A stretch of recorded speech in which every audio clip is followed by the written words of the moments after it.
Ask the Podcast Coach for July 5th, 2014. Let's get ready to podcast. Oh, it is Saturday. It's the day after Independence Day, and the fireworks are still happening every Saturday here on Ask the Podcast Coach. I'm so glad you're here, and back in his chair. So glad to have you back. Man, am I glad to have you back. And I mean, like, man, am I glad to have you back.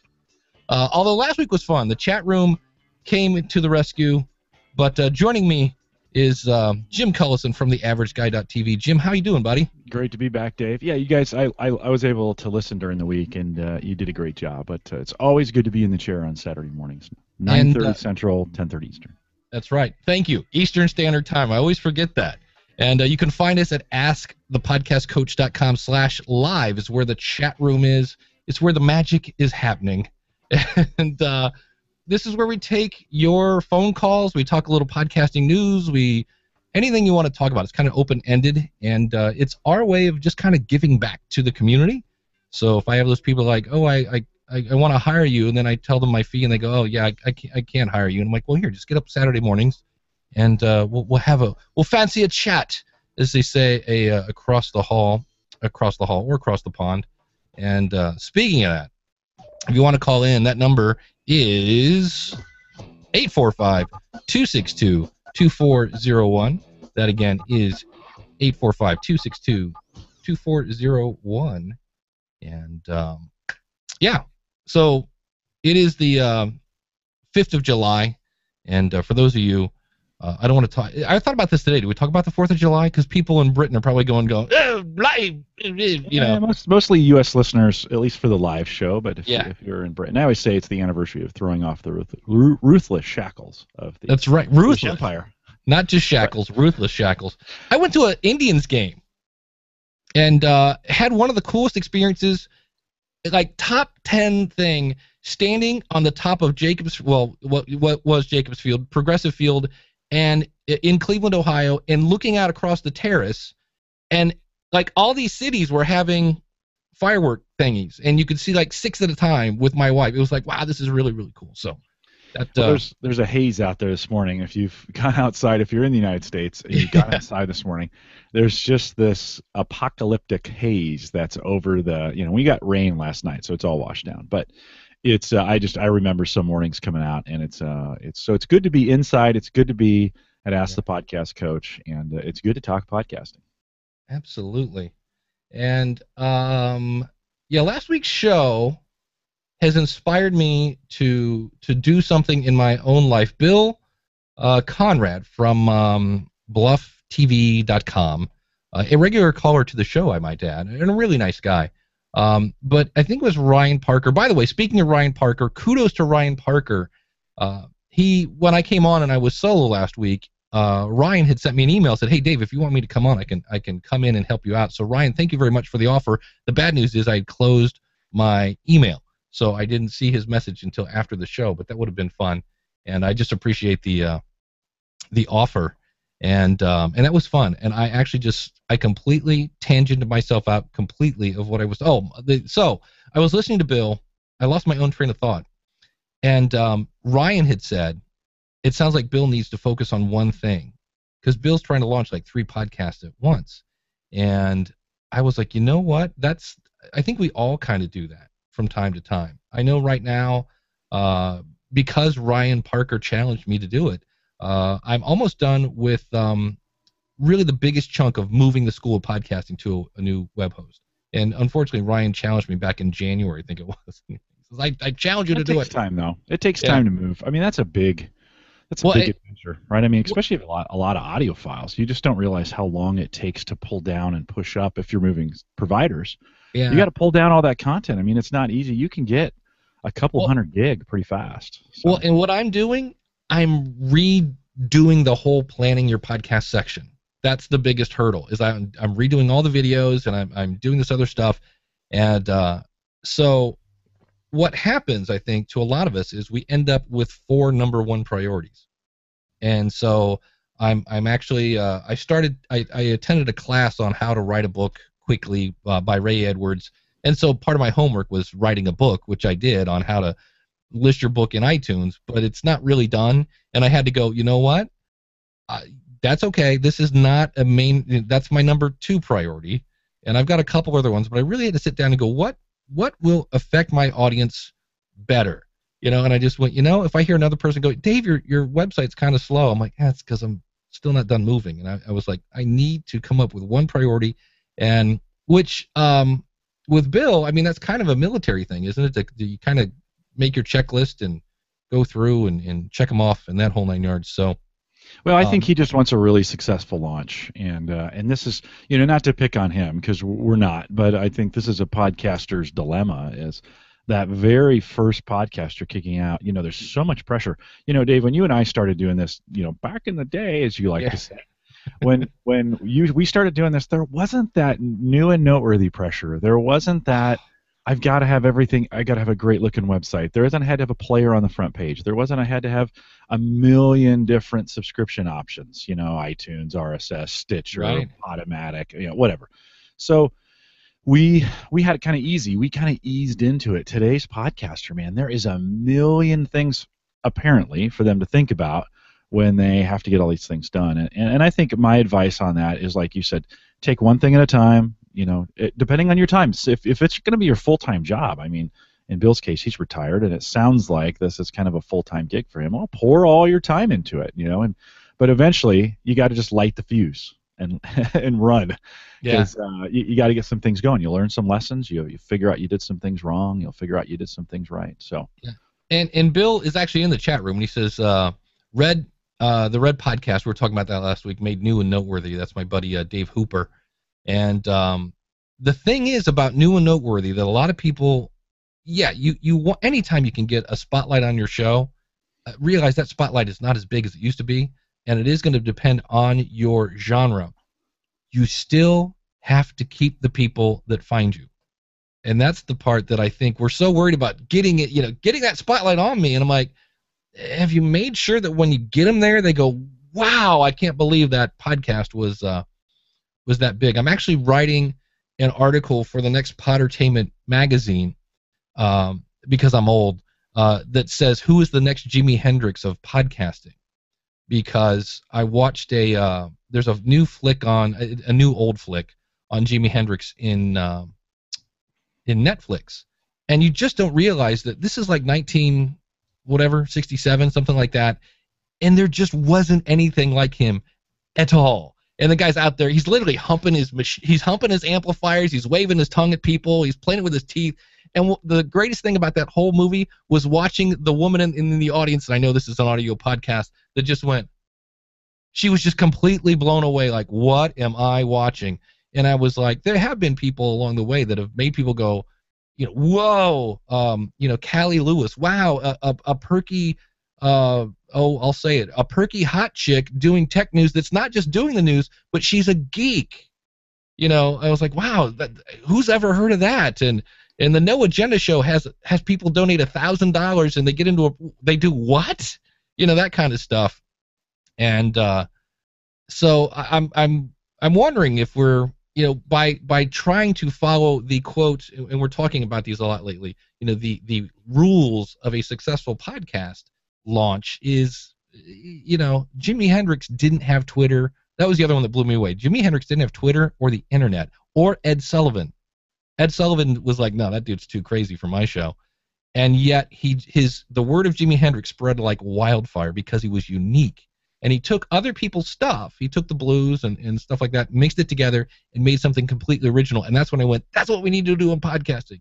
Take the reporting skills of No Agenda, take the humor of Mark Maron, take the discipline of John Lee Dumas, and come up with your own thing. Amen! Hallelujah, people! Preach it, brother. So, but Mike Phillips is asking, who is the next? And who is the current? Who is the current Jimi Hendrix of podcasting? I mean, and I guess that's how you define it, right? What is it success? I mean, Laporte by far is the most successful podcaster of this generation. So, he in second place is pretty far behind, I think, and so Yeah. he is way out there for sure. I mean, some guys really like him, and gals really like him, and some don't, and I get that. But he, as far as money goes, I'm not sure there are many that are doing more. I don't think there's any doing more. Well, it's interesting because we were talking last week about that article about the top 20 celebrity podcasts. And I did send an email to John Lee Dumas. I said, dude, how are you not on this list? He goes, I'm not a celebrity. And I'm like, okay, kinda. You are in the podcasting land. Because he's definitely, according to his income reports, making more than some of those people. But don't you think, Dave, he's popular in our circles because we Yeah. talk podcasting all the time, right? That's and it. He has published those reports, and outside of the podcasting circles, people don't care about those reports. They just want information, right? So, I want to prove a point here. Have you ever heard of the Michael Stanley Band? I have not, no. The beautiful thing of that is Michael Stanley had a hit in the 80s called He Can't Love You Like I Love You. He was on MTV, okay? Yeah. He sold out he holds the record in Cleveland because he's from Cleveland. Actually does a radio show now because that's what you do when you can't sell records anymore. He sold out a outdoor venue called Blossom Music Center, holds a bazillion people. He sold it out 5 nights in a row. Holds the record to this day, most sold out concerts, consecutive. And if you go outside of Cleveland, Ohio and go, who's Michael Stanley? People go, who? What? And I grew up thinking Michael Stanley was this huge thing because, gosh, he was on MTV. And he did have he had a real contract, and you've heard of that song. But, so, yeah, if we go into the knitting circles and go John Lee Dumas, they're going to go, who? What? Well, shoot, I even say Laporte outside of, normal people, and they don't know who he is. So, even people who listen to podcasts. So recently I've been talking to a lot of my contemporaries, and I'll mention the word podcasting, like, oh, I listen to NPR, right? That's how they're consuming NPR now, right, as through podcasting. And I'll be like, well, have you ever heard of, Leo Laporte? Nope. And it's just, even that, now he is tech, but he is, and it would be interesting. I just said Laporte in podcasting, but it would be interesting. I haven't really looked at NPR numbers.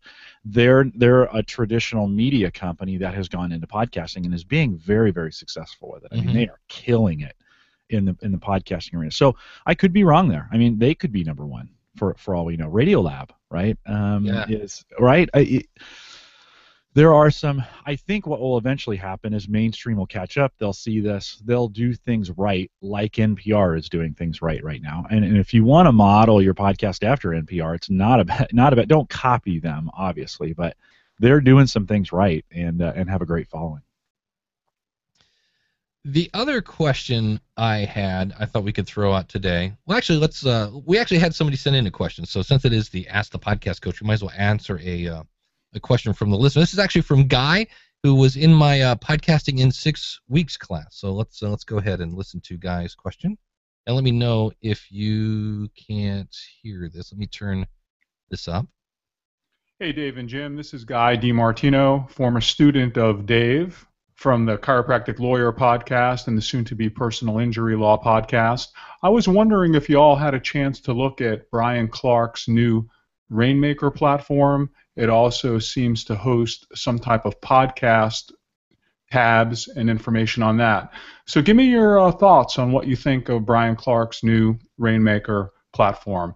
Thanks for all you do, and I look forward to seeing you and speak to you at some time in the future. Have a great day. Thank you, Guy. And normally I wouldn't play this on the show because my answer was no, I haven't. I know Brian Clark. I know Copy Blogger. I know Authority. I know Scribe. I know Studio Press. And so I thought I brought that question on the show just to throw it out to the chat room. Does anybody know anybody who's used it yet? I believe I had the website this morning. I believe it's it's newrainmaker.com, and I think that then redirects to /platform. Maybe not. He said pulling up. Yeah. And it is really, really cool because what they've done is they've taken everything, Brian Clark. They've taken Scribe, which is a plugin that you can get that adds, it's basically an SEO grading tool that's in there. They've taken the great looks of Studio Press themes. They used to have a membership site plugin that they pulled off the market, and they've pulled it into this. And I was watching a a video this morning that made it sound like they've taken all those products and put it into one. So if you're looking to run a membership site and have a great looking site and do sales pages and have all these links to your Google Analytics and things like that, by all means, that is something that it looks in the same way. There are certain people, like I'm reading Pat Flynn's book, because I'm interviewing Pat Flynn on July 17th, I think it is, when we're scheduled. And so I want to do my homework. And, I like his podcast, and I don't know why, but I'm really surprised at how good his book is. It's just his story of how he gets let go and kind of how he builds smart passive income. And it's one of those where it's like, I kind of was bummed last night that I had to really go to bed because I wanted to read the book some more.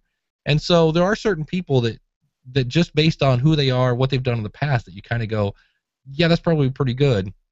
And just so for me, just from Studio Press and Scribe, which is their SEO plugin, I've used both those, and those were both awesome. I would say this is definitely worth at least nothing else. They have a 30-day free trial, I believe, if you go over there. But if anybody knows that, if you've used that, you could always, of course, call in and tell me about it. That number is, of course, 845-262-2401, 845-262-2401, or if you're in the chat, you could check that out. And I also just, how are we doing on time? Oh, we got plenty of time. I'll throw this in. I always have our little sponsor here, and to give you an example of what MySpeed does, I was watching a tutorial this morning. I'll go ahead and start playing this a little bit. Yeah. And as I was listening to this guy do a review of MySpeed, you'll hear me speed this up. The idea behind the reviews is to compare WordPress.org membership sites that we create right now, and I hear to give you an idea of what the Rainmaker platform is about. And that's doing this to the video. Use the platform to power your website and do business on the internet, or if you should actually use sound like Chipmunks, which is great. Start by getting into the back end of the. That's always been my frustration. They have menus. You got to help menu with the different. So for me, and if you want to check that out, go to askthepodcastcoach.com/MySpeed. And while I'm at it, if you want to start podcasting, go to schoolofpodcasting.com and use the coupon code ASK20. But it's a case where I wanted to get ramped up on guys' questions, so I went over and watched a 12-minute video on that in 6 minutes. You can actually go up to 3x. 3x is it's still very much, you can understand what they're saying. It sounds very weird when someone it's almost too short, right? You've been talking about that for a while, and I can't listen to my podcast that way because every time I do, I get the chipmunk sound. Like if I do it in Audacity, some of those, you get that chipmunk sound, and I'm like, man, how did you do that? Where it didn't sound horrible. And so I was very surprised. You've been talking about this for a while, and I've been like, yeah, whatever, Dave. Yeah. But I could actually listen to it like that because it's the normal, right? It's a normal speed or the normal sound. Well, I was listening to the new podcast from Elsie Escobar just to sample it, which I believe is at She Podcasts with an S, or it might be She Podcast. Silly me for not doing my show prep. But I was just checking it out, and it also works any kind of HTML5 player. It does not work on Netflix, for the record, if you want to watch a movie in fast time. But if you're listening to audio or video, it's pretty cool. Throw that in there now to show that that's how I was helping Guy learn about Rainmaker.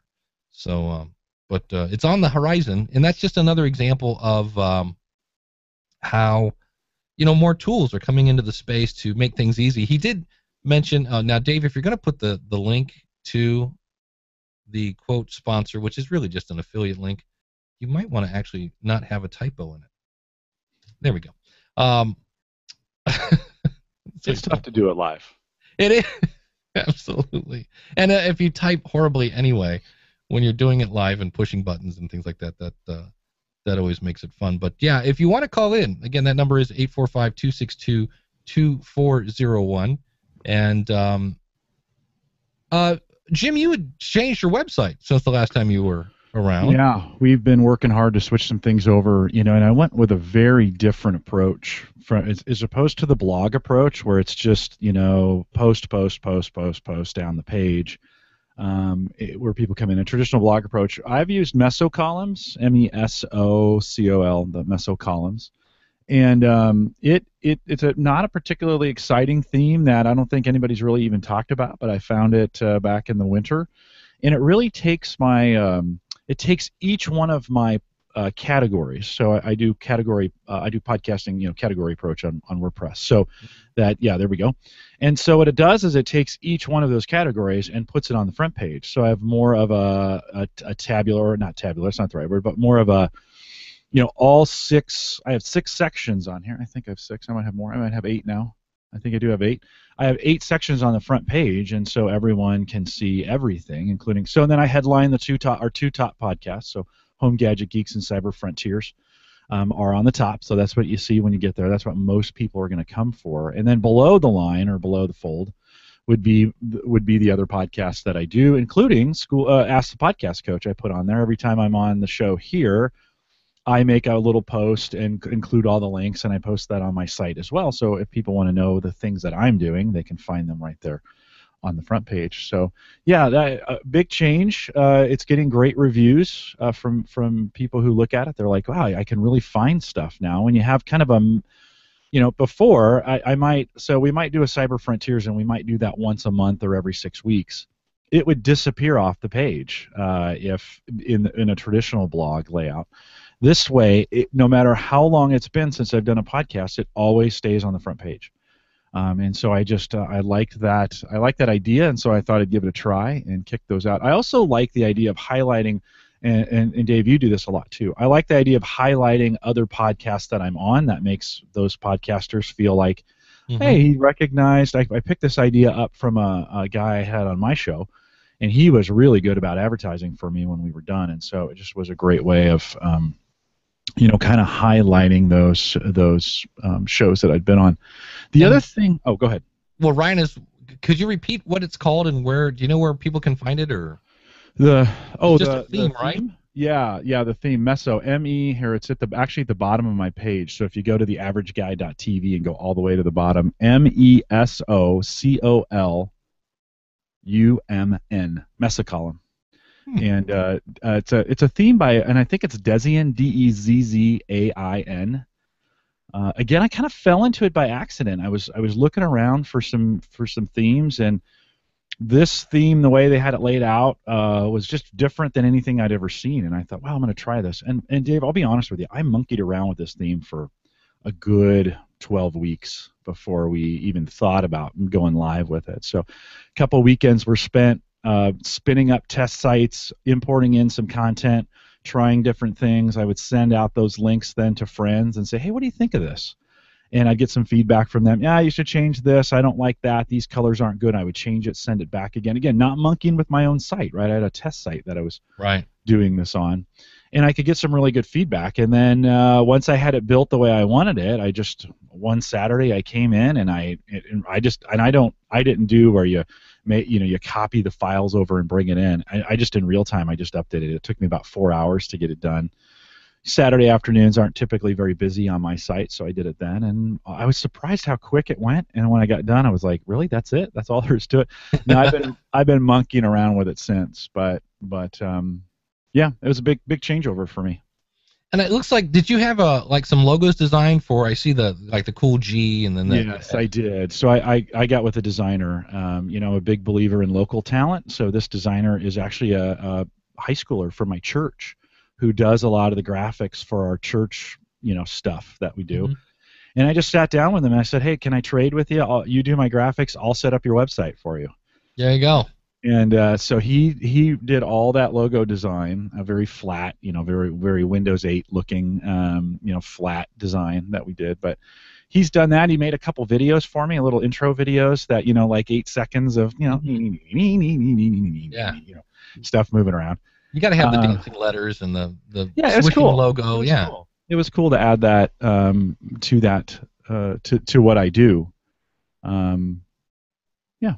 Well, very cool. And then we did have a question, speaking of Bill Conrad. He asked about opt-in lists. And I think in capturing email addresses, I think I actually talked about this with him last week. I use Aweber. A lot of people use MailChimp. Go to either one of those systems and copy the code, and either and actually I would do both.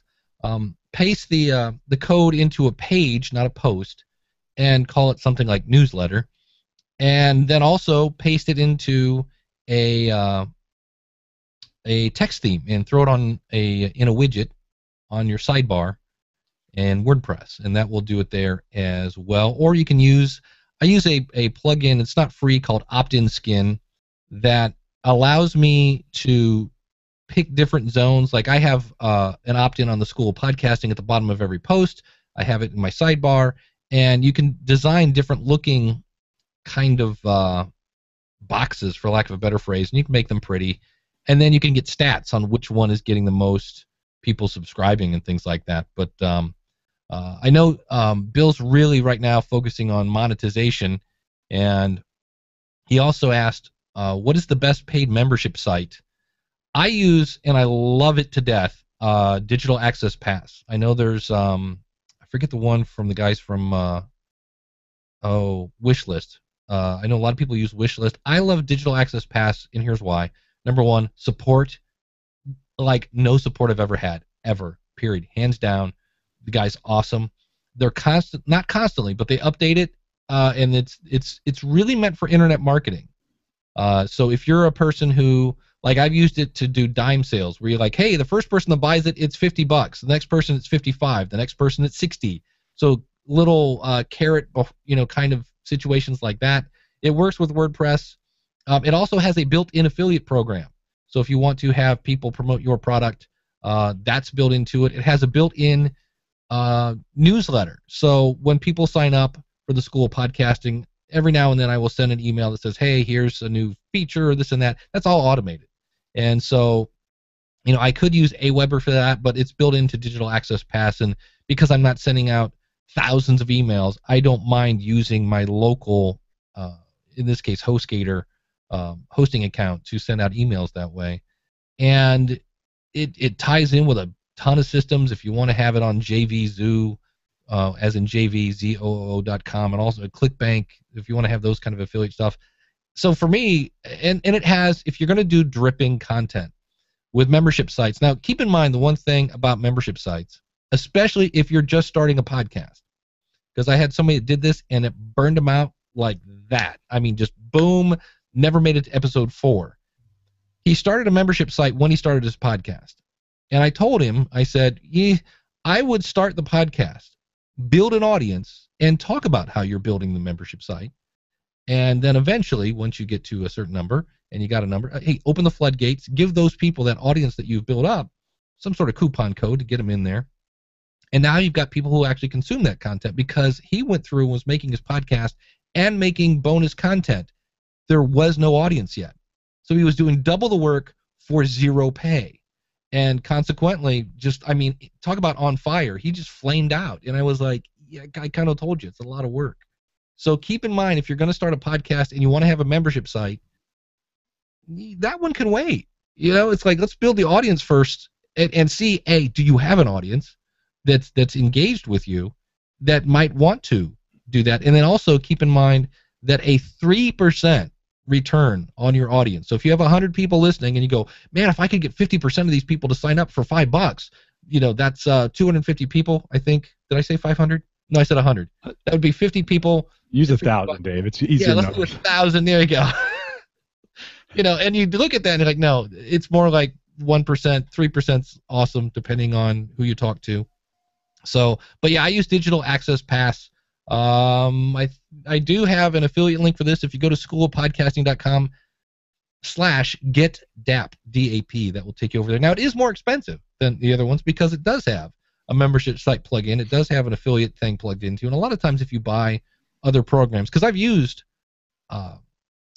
the one that I keep forgetting the name, Wishlist, I've used Magic Members, I've used a couple other ones in the process of launching the School of Podcasting. I launched the School of Podcasting on another platform, and that's one of the things you have to be really, really wary of. As I'm moving the School of Podcasting, I had to stop looking at other platforms because I'm moving. I'm actually moving. As much as I love Digital Access Pass, I'm actually moving to something that is strictly geared for schools and delivering courses. Now, can I do that with Digital Access Pass?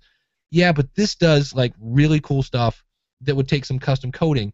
And when I said, that's it, that's my platform, I had to quit looking because I would never move. I would never move and say, now, am I worried that I'm going to move this and then 4 years down the road go, oh, I should have picked B?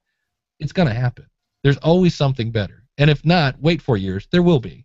And that's kind of why I've stayed with Digital Access Pass for so long. They constantly update that. They're always, now it integrates with Stripe, which is this other PayPal kind of thing. So be careful with that, because if you're always looking, I want to make sure I have the best top ever kind of technology. That's a tough gig in a world filled with technology. So yeah, let me say, I'm not a membership guy at all. I don't sell my, all the podcasts are free. I don't try and make money.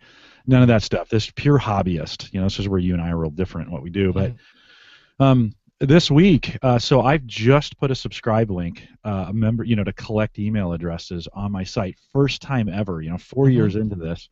The reason is I'm just really disgruntled with what Facebook and Twitter and some of the social sites are doing. Right. As far as they're just, it's just not what it used to be. And hey, let's just get past it. We got to adapt to it. They're not going to change it, no matter how much we want to. And so, to just really stay in contact with my listeners, I feel like I've really got to collect. I got to create maybe a monthly newsletter that I communicate with them back and forth. Here's what's going on. Here's the new things on the site. So brand new to that. So if you haven't done it, I chose MailChimp. I went between Aweber and MailChimp, and I just chose MailChimp to do that. And I actually haven't advertised it, and I've already collected a couple names. So it's kind of funny. I put that on the site. Boom, a couple people signed up. So that's possible as well.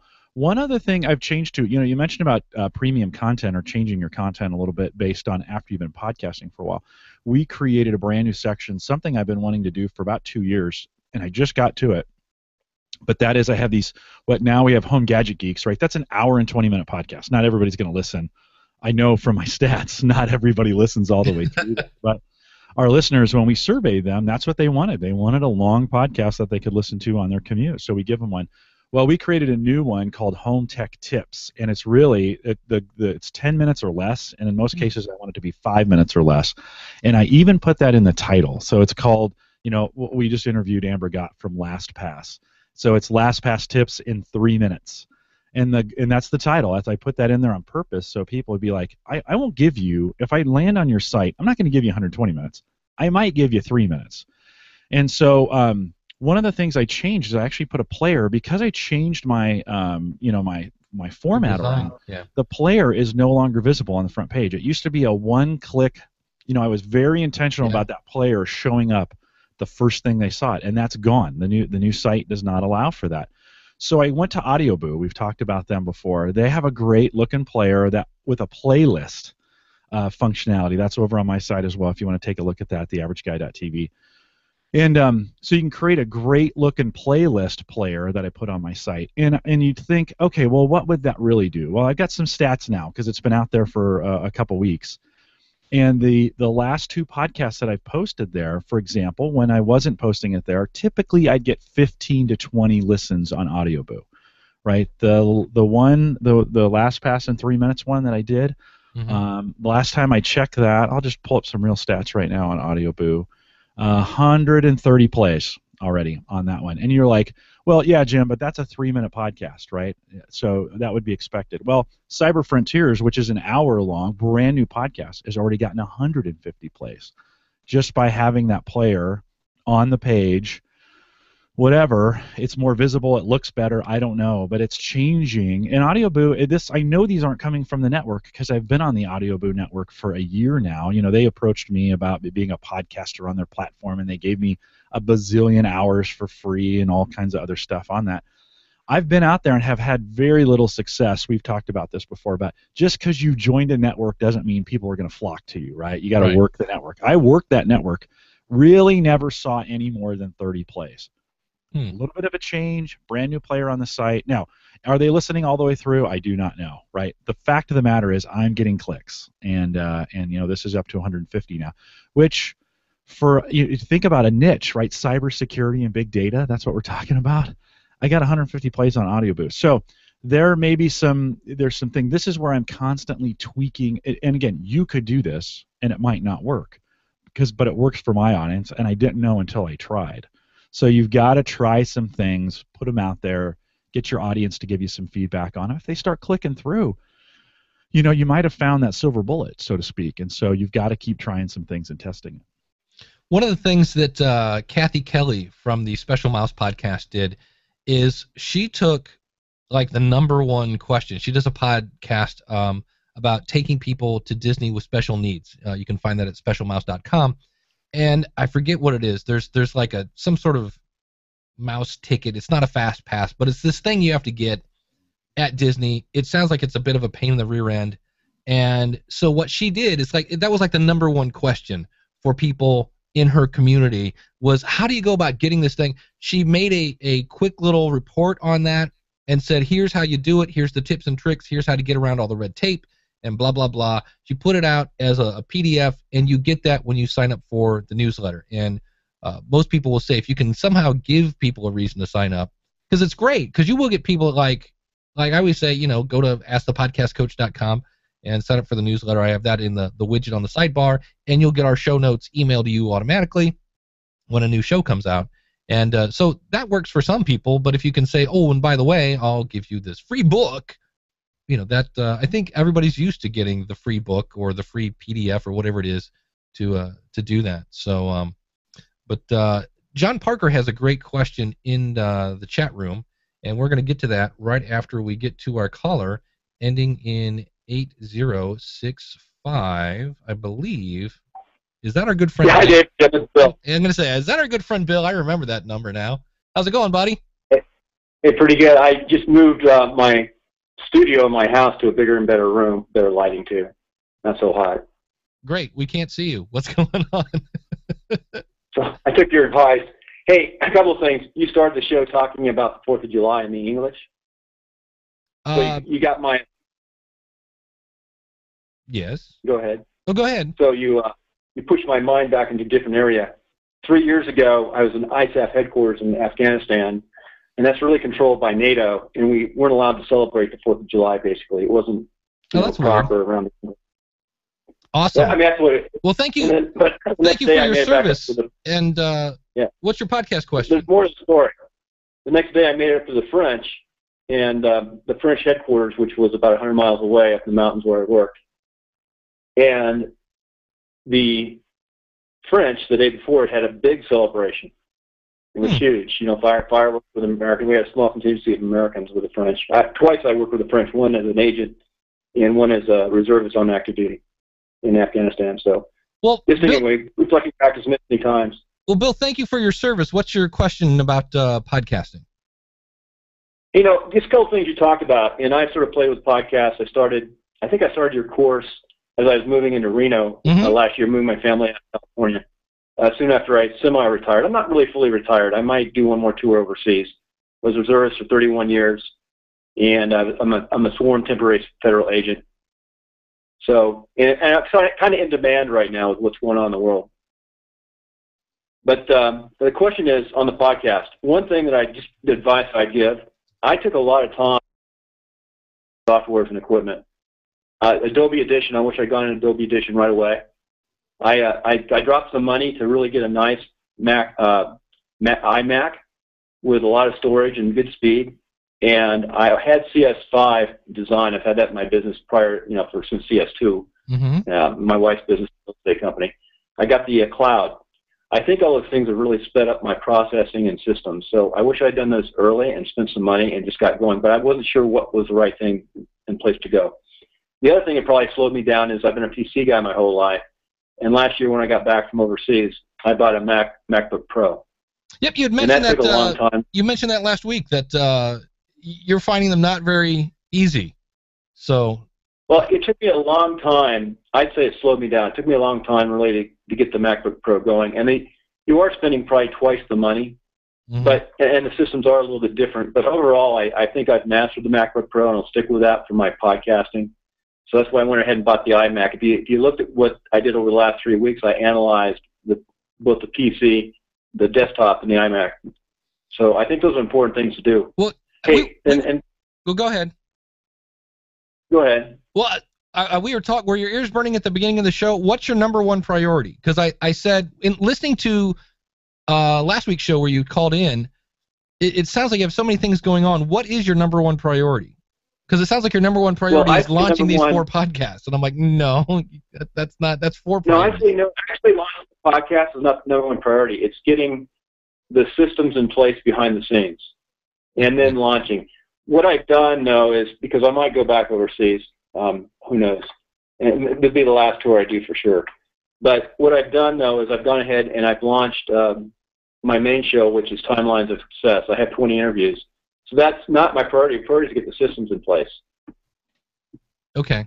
You still there? Yep. I'm listening. So, and then... And the other thing, too, if you're going to watch a podcast or show, and you know it, there are a lot of hats you have to wear. You have to do a lot of different things. You have to be good on processes and systems. You have to be good as an interviewer. You have to be good on the website. I would say the number one area I need to really show and come up in is the backside management for the websites, getting all your systems in place. One thing I've done along the way, and I put the highest priority, believe it or not, is the nonprofit that I volunteered and helped. I've actually got their website in pretty good place. We use HostGator, and we collect the names, addresses, and we have a monthly luncheon, and it works. Now I need to do that to my own sites, and then eventually look at monetizing a path. And there's a lot of things you have to do. So you have to break down your day. You can't do just one thing. The priority is success and going forward. So you've got to wear different hats until you get enough revenue and money where you can start hiring people. You know, prior to 9/11, I had a design-build construction company. Yeah. You're building a house or subdivision, there's a lot of priorities. And there's a lot of critical paths. You have to do things parallel with each other. So anyway, hey, so FYI, I'll finish up with this. I'm going to say, I did launch... Go ahead. FYI, prior to the 4th of July, I did launch Timelines of Success. And I've got 20 shows banked, and I think they're going to come out well. So there's a lot of things. When you say number one priority, if you're running a show, you've got to get hosts, guests, you've got to get things going and push forward. Absolutely. Well, Bill, thank you so much for calling in. And we're going to move on to John Parker had a great question. I just had it, Jim. Where did it go? He was asking about licensing. Yeah, he had mentioned about playing music on your podcast. Is that different than doing it over radio, terrestrial radio in a setup? And I don't know a lot about that. The licensing stuff gets pretty sticky. I do have a friend that does broadcast live on the internet, which is not radio, but it's a 24-hour radio show that he does. And I threw out a link to that. I'm not saying this is the right thing, by the way, but it's streamlicensing.com. And so if you check that out, just like it sounds, streamlicensing.com. For $22.50 a month, you can purchase a license that protects you from playing music, at least in this format, on this radio show. I'm not giving anyone legal advice. I'm not saying you can actually do this and get away with it. I haven't checked it out. I haven't had a lawyer look at it. But streaminglicensing.com. The tricky part is that makes podcasting so different is it's downloadable. And that's where, because there are 3 things that you have to worry about. Number 1, there's the songwriter. So I might write a song that Jim sings and records, and his record label owns part of it. So you have a record label, you have the artist who performed it, and the person that wrote it. And technically, to have a complete license to all of it, you got to have all 3 people sign off on it. And Brian Aldridge in the chat room says, musicalley.com is a PodSafe Music, used to be the PodSafe Music Network, a great place, because these are musicians that say, hey, you can use this on your show. In theory, you're supposed to say, this is from musicalley.com. And Mike Phillips says, ask for Marvin. If you Marvin at Stream Licensing, if you're very cool. That. So Mike, it sounds like, Mike Phillips, is that an okay site? I didn't do any looking into it, but it was just a friend who said that's what he uses. And of course, we have to say we're not lawyers. Yeah, we're not giving you any advice. I know the 48 Days, Dan Miller spent 9 months going back and forth and back and forth and back and forth with record companies and labels, because that's actually Randy Bachman from BTO. Then you've got I think they were on Warner Brothers. I forget what record label they were on, and so he had to wait 9 months, and I think he pays $99 a year. I've asked Michael Hyatt numerous times to say, how are you using Dare You to Move, which is by a band Switchfoot, and I don't know that he's answered that, or if he has, I haven't heard it, because I'm usually on a phone call or something like that in a forum where I'm like, how did you get that? It sounds like it's a pain in the butt. When I tried to do it, they wanted $300 an episode for the song Something to Say by an artist whose name I cannot escape. And I just went Matthew West, and I went again. This is not my number one priority. Okay, this is like priority number 7. I'll worry about this later. In the meantime, I'm well, covered. I think it came up because I think John Parker had said Dave Ramsey. Dave Ramsey had, he plays old school rock and roll. Dave Ramsey is a media outlet, and so I bet they've got some licensing. That's all covered under the big. I mean, that's big business that he does there. So I bet that's covered under one of those. Mike Phillips did say he is a lawyer, so if you have your legal questions, just email Mike Phillips. Mike Phillips at no, just kidding. Yeah, it is kind of tricky though, and I always wondered that if they're just getting a pass. Well, you're playing us on the radio, so we're not going to complain that it also gets on your podcast. Who knows? But there's something probably behind the scenes, and that's so the whole. Mike says, by the way, Mike Phillips says this, using a song for a theme song is not the same as playing the song in its entirety on a licensed stream. If there's video, it's different. It's a different license still. It's kind of messy. I think if you're a small-time podcaster, get original music. Get somebody, get a local guy to make some music for you and call you. You don't get that recognition and of having some 60 song playing. But that's my advice. Mike Phillips in the chat room says, yes, if you're emailing questions, be sure to include your credit card. Spoken like a lawyer. Well, here's what I did to jump on your idea of local musicians is when you what I did was I found I did a little promo recently with a song called 123, and I was playing on my whole thing, hey, give me 3 listens before you tune out. And the band is called Something Communication in Texas, and technically they don't exist anymore. They're out there. They broke up the band, but I found them on Music Alley, and this was years ago. I've used that clip in other things, and I just contacted the band and said, hey, because the band wrote the song, they had no record label, and they were the performer, so I had all 3 right there. I said, can I use your song in my show, and I'll be sure to mention it. And they went, sure. Because technically I was supposed to go, this song is from musicalley.com anytime I used that in a podcast. And so I basically got there many moons ago, and they said, if you want to link to it, that's cool, whatever. They were very laid back. They're like, well, whatever you want to do. If you want to mention us, that's cool. So they were just happy I was going to use it. So I used that, I believe, on an old podcast that doesn't exist anymore. Here's a tip that I tried. So if you're going to use YouTube and you have any questions at all about, like, say you got some music and you want to know if it's licensed or if it's going to get, a takedown notice on YouTube, and I actually just played that into, or I created a video on YouTube and then I monetized it right away. So I took that piece of music. We had one of my hosts' cousins recorded some music. Never made it onto a label. It was all indie music, but I was still like, you never know, because even musicians who get on a label, they don't own their own music in a lot of cases, right? So the musicians can give you permission, but if the label owns the rights, you still got to get permission from the label. Of course, labels are in it for the money. So in most cases, they're going to gouge you for it. So what I did is I took the music, I uploaded it in an MP3 to iTunes or to YouTube, turned on monetization, because that's the key. You have to turn on the monetization options on YouTube, and I let it sit there for 30 days. Because YouTube's going to search it immediately to see if it's copyrighted music at that point, or if it's been on a label before. And no talk, no nothing, just straight music. And I let it go for 30 days. And if it makes it through the 30-day test, then I know I can probably use that on YouTube and not get a takedown. We had Mike Howard even buy some music where they said, hey, this is safe for those kinds of things. This is podcast safe music. And he still got taken down on YouTube. So wow. Yeah, even buying it sometimes doesn't guarantee. So I test it on YouTube and I leave it up there so that in case something changes, that's the one, that's the canary, right?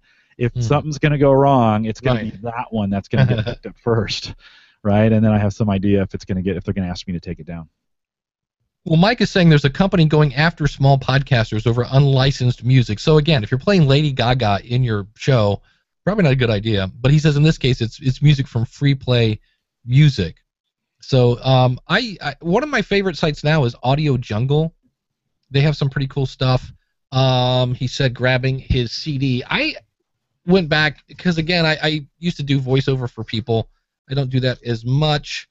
There was a company, WaveTracks.com. I have no idea if they're still available, but I bought like a big, huge collection for like $99, and I got like 2 DVDs of tracks. So sometimes if you bite the bullet, you can just get a ton of music that way. And remember, if you get someone else to record that music for you, it's not John Bon Jovi, but if you can get a John Bon Jovi sound-alike to record it for you, that's apparently legal because there's there's tons of those on YouTube that get taken down, and it's not the exact content. So that might be another way if you got an aspiring musician in your family. There was a book I read way when I was into the whole music marketing thing about it was something like the inside tricks of music producers. So they would reach out to Paul Simon and say, hey, we want to use this thing from your Graceland album as a sample. And he'd go, no. Okay. So what they do, they get a bunch of musicians together to make a record that sounded just like his, and they would change it this much, so it wasn't exactly it, and somehow they were able to then use that. So, well, Brian says cover, right? It's if you're getting somebody to cover it for you, it's not the same. So I don't know. It's so sketchy. That's maybe one of the hardest parts of podcasting in general. Is if when you start getting into the music portion of it, it can get dicey very, very, very quickly. This is where I just wish the music, like business, would dig their head out of their butt and go, look, make a license, $100 a year. You can play this in your show. Now, that's going to be a little rough for people that are doing music podcasts, but if you want it for a theme song or something, that would be cool. And so Mike Phillips does say if you do a cover song, you still have to get a license to that song, not the performance. How does that work on YouTube, Mike? Because there are a million cover versions of every Call Me Baby, right? Well, and there's all these people sitting on their bed with a guitar, and I'm always like, wait a minute, that's somebody owns, Yeah. Well, to his point, if you're gonna include music in your podcast, be ready for a fight in some regard. Just be ready for it. It may not come to you. It might. And the more podcasts you do, then you got, so say you got 50 podcasts and you've used this theme song and somebody comes back and fights you on it and you lose, you're going to have to go back and take that out of every single one of them. So how fun would that be? Mike Howard did something very similar to that. So and also to keep in mind, one of the reasons I submitted the Logical Weight Loss podcast to iHeartRadio, and they said nope because you're using unlicensed music. And I've got to go back and find the email where the people from SkinnySongs.com said, yes, you can use it. And I'm like, and again, I just went, you know what? Not a number one priority right now. Let's, okay, fine. I'm not on iHeartRadio. But that's just another thing. When in doubt, just, skip the Gaga and go to a music expert from YouTube or from these to give us some clarity on some of this stuff, because I think even amongst ourselves we probably have some inconsistent ideas of what you can and can't do with music. So Brian says I sing, and if I sing a song from sheet music that is copyrighted, it knows it. I'm assuming the it is YouTube in this case, and tags the original artist and writer. Huh. That's pretty smart. That's kind of that is pretty smart. Yeah. Well, you got to be careful. I think we started this discussion saying neither one of us are lawyers. So any advice that we've given is the risk is on you if you decide to take that. It's hard to. I do really wish they would just come up with something, make it easy, and because musicians are.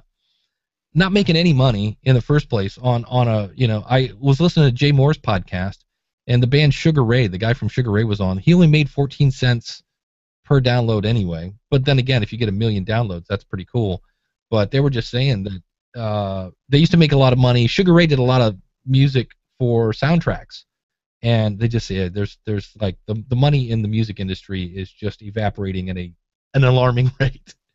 And I was like, yeah, that's so if they were smart, we've got people over here going, I'd probably be willing to pay a little, and yet they're too busy, to do that. It's a mess. It's just a mess right now. My advice would be stay as far away from the music as you can. Yeah, just find something that you know is good, and or have somebody create something that's never been created before, and get permission to use it. And then I've mentioned this before. I'll say it again though. There's a whole community of musicians out on SoundCloud that you might want to approach. Guys and gals posting samples out there that you can listen to. And if you like one, just contact them and say, hey, I'd like to use your music in a podcast. I'd like it to be exclusive. Will you let me use it, and will you take it down? I think that's the key. Will you let me use it and take it down from SoundCloud when you're done? And I'd like exclusive rights to it and get an agreement. That's a great way, I think, of getting. Yeah. And those artists, I mean, think about that. They'll be like, yeah, my music made it on a podcast. I mean, they don't. That's a big deal. So yeah. So that's when people ask me what do I do about music, that's what I say. Do you have time to go a little over today? Yeah, sure. I was looking at the questions that Bill had sent in, and I should have asked him when he was on the phone, but that's all right. He had asked about using live webinars to promote a product, which, again, kind of not really podcasting, but being that that's what you and Gallup do. Yeah. To me, I'm like, good idea. The only bad news is if you're a one-man band, when you have more and more things that require you to be there live, whether it's you editing video, you editing audio, you doing a live webinar, you recording your podcast, you doing the research, there's only so much you to go around. Yeah, there is time. Now, at Gallup, it's a little different. I actually have a team, right? My hobby podcasting stuff that I do, that's all on me. In fact, when we're done today, I start editing video and audio to post my show from Thursday. But at Gallup, while I sleep, there's someone editing audio and video, and they're making the posts and stuff. So it's a little bit different. Dave, one of the things we've separated at Gallup, just from a thought process, is we have what we call webcasts, and that's we're abandoning the name podcast just because I don't think people really know what that is. But webcasts makes more sense. Our enterprise has engaged that, and when I say we're doing webcasting, people get that. So that's worked for us. It's worked well. So we have webcasts and webinars, and webcasts are interactive, right? It's a dialogue, it's a conversation. We allow chat, we have interaction, all those kinds of things. A webinar is very one-way focused. It's us talking to them. People are coming to hear information. There's not as much. We might put a form on the page that says, if you'd like more information, email here. But we have a specific agenda we're trying to get through with the webinar, and we don't want that distracted by a chat room. So there's lots of gray lines in between the two of those, but in our thinking over the last 6 months, webcasts and webinars, that's how we separate them in our minds and keep them different. They can be similar and the same. I get that. You can argue it however you want, and you can come up with any terminology you want. I'm just telling you that's how we've separated those. And so webinars can be very, very effective. And we just did one the other day with 450 people on it. So I know. Speaking of John Lee Dumas, he's taken his because he promotes whatever his website is, Podcasters Paradise. He promotes it with a webinar, and it's working for him. So now he has a class on how to take a webinar and use it. Which I'm like, I'm not sure really know. You just go through the basic objections of why people wouldn't want to sign up for your site, and you explain, here's why it's good. Here's why I'm going to save you time. Here's why I'm going to save you money. Here's how you're going to benefit from this product, and here's where you sign up. I mean, that's kind of selling 101, and but webinars are a great way to do that. It does prove that you're a real person back here behind all the emails and things of that nature. So. It's gray though in there, certainly.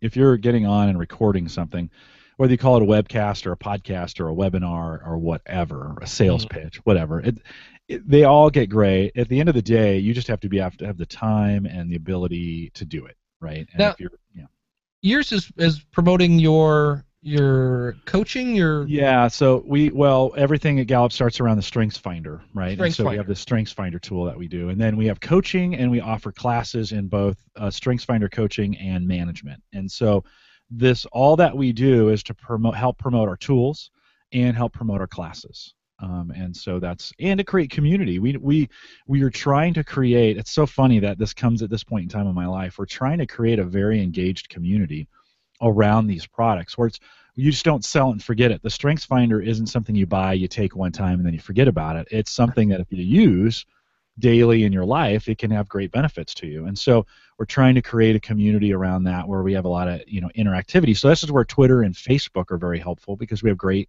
communities out there where people can ask questions and get answers. So we're trying to create a more engaged community around our product. And because the reason I asked that is how much of it, because you don't just show up on your webcast and go, "Hi, I'm Jim from Gallup, and buy our stuff." No, we never say buy anything. It's all soft sale. So it's like, hey, these are available. You can get your resources at thegallupstrengthcenter.com. That's as much selling as I do on those podcasts. It's answering questions and interacting with coaches and talking with managers and those kinds of things. They're very now part of it, Dave, is I've influenced that, and that's the style I like. I like this, not in your face, let's just talk about it, and things will sell themselves as people find value in them. So I've influenced that. But yeah, it's a very soft sell. It's not a retail marketing kind of thing, and it is, and it's not. Does that make sense? Yeah. Well, that's the point. I knew that answer before I asked it, but that's one of the things I wanted to make sure that we hit, that most people do not sign up to watch a commercial unless they have to. And I always love the fact that you'll start off a webcast and at the end we have a special bonus code for you. It's like, really? Gosh, I've never heard that. We don't even do codes. We don't do affiliate links. We don't do we don't do any of that stuff. We get on, talk about how it's changing people's lives, and then we get off. And Bill wants to know, what is your website?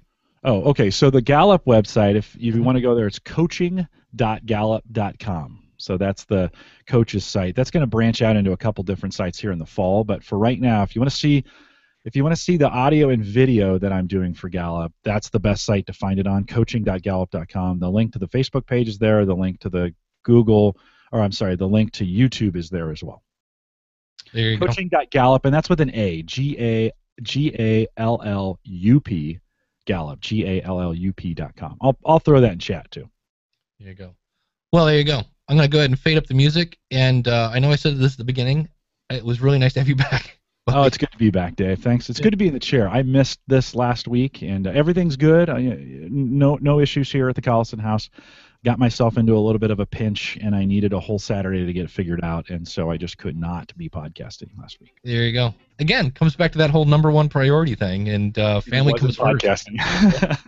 Absolutely. Awesome. Well, we are here every Saturday morning, 10:30 Eastern Standard Time. Go to askthepodcastcoach.com/live. While you're at it, tell a friend, and you can find us in iTunes. Go to askthepodcastcoach.com/iTunes, and want to thank Bill for calling in. Want to thank all our veterans for the fact that we made it to another birthday as a country. It's a good list out there today, by the way. Dave, if you looked out there on our chat list, there are some stellar stud podcasters out there today. Absolutely. I think that should be a new podcast. Studpodcasters.com. I don't know what the logo would be, and I'm not going there. But anyway, for anybody that's on the live clip as we go here, I know John said, hey, the new studio looks cool. I'll give you a little flip around with the camera here in a second because it's still a giant mess. It's hilarious. Talk about number one priority. Cleaning up the office, not a number one priority right now. Getting it to work, number one priority. So thanks so much for tuning in. We'll see you again real soon with another episode of Ask the Podcast Coach.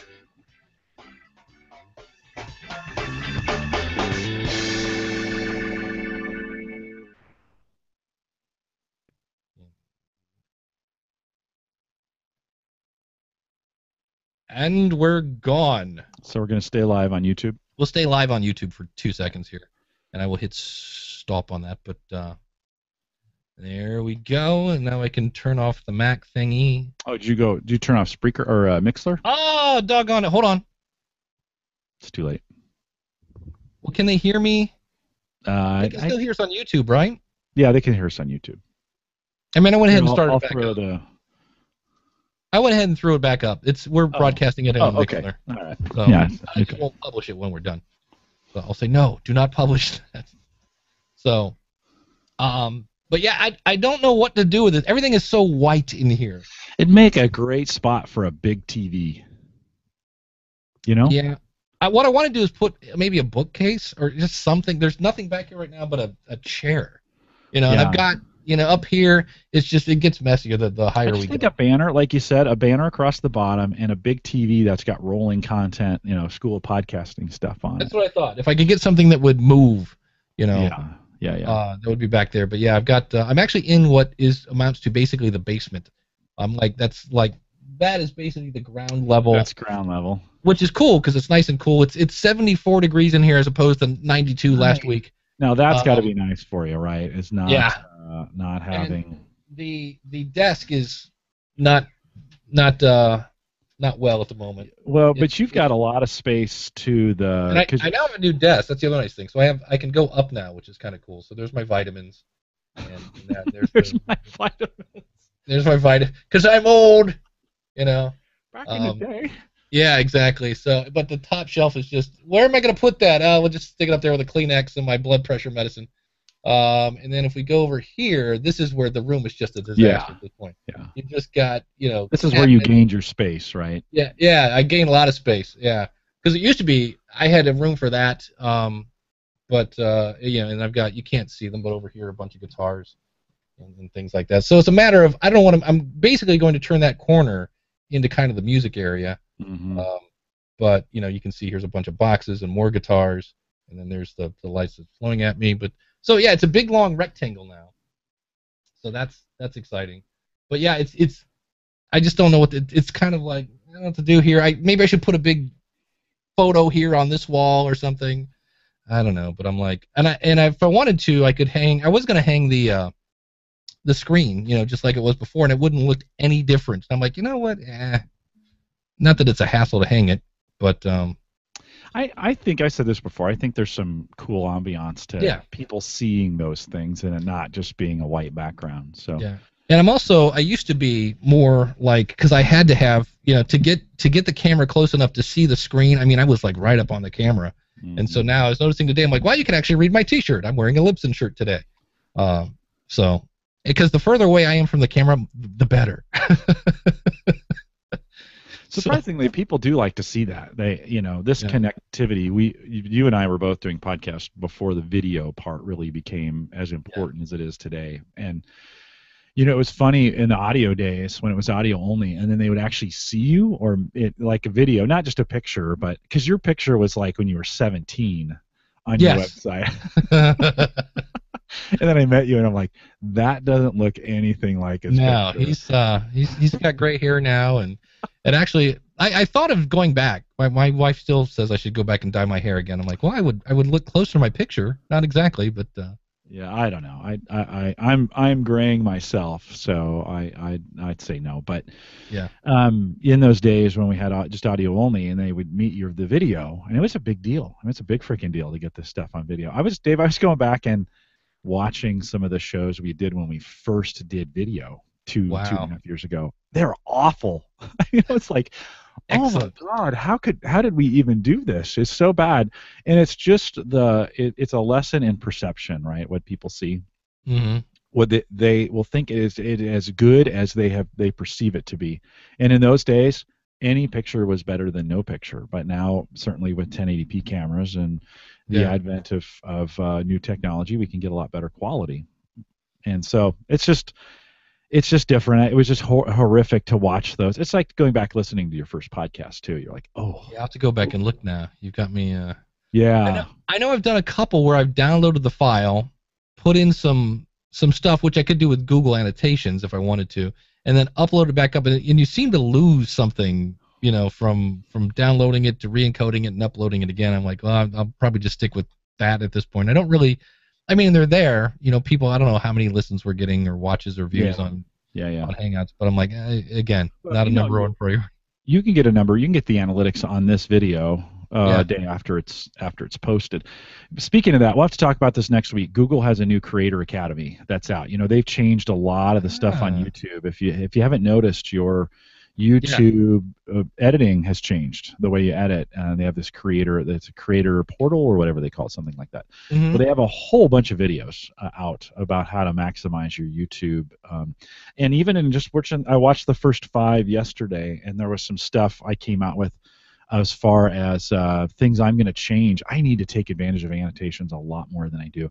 And you know who's doing it really, really well, and is a good example, is Jimmy Fallon. So if you ever want to see how to really make great videos, watch The Tonight Show, the stuff they're putting out. Boy, talk about old media embracing new media. They're getting it right? I mean, they're sharing everything. They're posting it day after. They are killing it in the social media space, and so I think those guys will influence, because he does very, very well. Those videos hit 1 million. He's trending on Twitter all the time. He's it doesn't even look like he's trying. That's the thing that pisses me off. It doesn't even look like he's trying. Yeah, he did. Well, and it's funny because I watch more Jimmy Fallon on YouTube than I do on. Yeah, I've quit watching him live altogether. It's just convenient. One of the things that, and we'll talk about it next week. I'll cue it up. One of the things that, and this will be live post-show content, right? Right. Is the idea of an end card in your video that has where the card, it's a static image, but built into the card are subscribe here, watch my favorite ones, and then you use the annotations to just make those things clickable. And go to the end of a Fallon video and watch that, just the last 20 seconds of a video. See what he's doing, and I'm going to get with my designer and see if he can't make me some end cards that have same, it's just a JPEG I put in there. I set it for 15 seconds, and then after I'm done, I'll go back into YouTube, use annotations, and I will make those things clickable based on what they are. So either subscribe or more videos or what. Anyways, Fallon is hammering it. So he's the guy. I think he's the guy to imitate if you're going to look for success. So that JPEG would be something that you would share your screen of? No. It's just in post-production, I would just take that JPEG and drop it at the end of the video and then run it for 15 seconds or whatever, right? 20 seconds. And then so you tag that on the end of your video. Then you upload it to YouTube, and it's just there, right? It just plays. It's just like it's just a shot, and then go into annotations and highlight like if it says subscribe, put in the annotation. There's a link section. You can do that. Put any text in there, and then just put the link that you want them to do, the subscribe link that you want them to do, and man, I was like, I can't believe I didn't think of this, but it's a great way of, and that in the first 5 videos I learned that, so I was like, okay, these are probably worth watching. Cool tips, huh? Awesome. Yeah, we can talk a little bit about it in the show next week. Excellent. Well, thanks to the chat room as always. Yeah, they hung around. Look at that. Yeah. They're still out there. John Parker and Brian's hanging around. Bill came back. Yeah, my apologies for temporarily turning that off. Oops. I was on a roll of hitting stop on everything. So awesome. It's John Parker says the JPEG is the Tonight Show logo with the draping. Yes, yeah, it's branded very, very well. And so I'm going to take, I'm going to have, like I said, I'll have my designer build a 600 by, well, it'll probably be whatever a 1080p screen is, so it looks good. Or maybe on black. Yeah. By the way, if you ever do anything on YouTube, just make the background back, and it will automatically adjust for you so that it looks like it's in the screen size it should be in. That's not a bad way to do it. But I've got nothing, so I'm still here. Okay, Ryan's got nothing to do. So no laundry today? I should be doing laundry. That's me. I'm like, as soon as I said that, I'm like, oh, that reminds me. I got to do laundry today. It was great having yesterday off. I got the lawn mowed. I mean, I did all my Saturday chores on Friday. That's plus me. A barbecue, and I'm set. Yeah, I did yesterday's. The School of Podcasting is done. I actually went and interviewed Cliff. After basically talking about him with everybody going, wow, he's talking about Cliff without saying Cliff. I just went, well, this is dumb, and I just said, hey, Cliff, here's what I talked about on my show, and it looks like you're doing 60-40, content, blah blah blah. There must be a reason that you're doing this. Why don't you come on and share? And it was an interesting conversation. I'll just leave it at that. Is that coming out this Monday? That is coming out Monday. Yeah, it's all cool. done in the can and that whole 9 yards. So. Very cool. I look forward to those Monday morning School of Podcasting downloads. So, that's one of the ones I listen to every single week. It's good. Thank you, sir. I appreciate that. It's good. No, it's keeps me sharp. It's one of those that I don't know. You've grown on me. You say give me 3, and I gave you 3, and you've grown on. I mean, obviously, I podcast with you every Saturday, right. so we've got a good friendship. But awesome. All right. Well, I'm gonna say bye to Mixler. So goodbye chat room. Mixler. And thanks for coming out. And we will. Oh, it does help if you use the right mouse. Addie just showed up. Addie's a little late. Yeah, sorry, sweetie. Yes, I am sure I want to stop the broadcast, and no, I do not want to publish to the show reel. So that makes, don't show this again.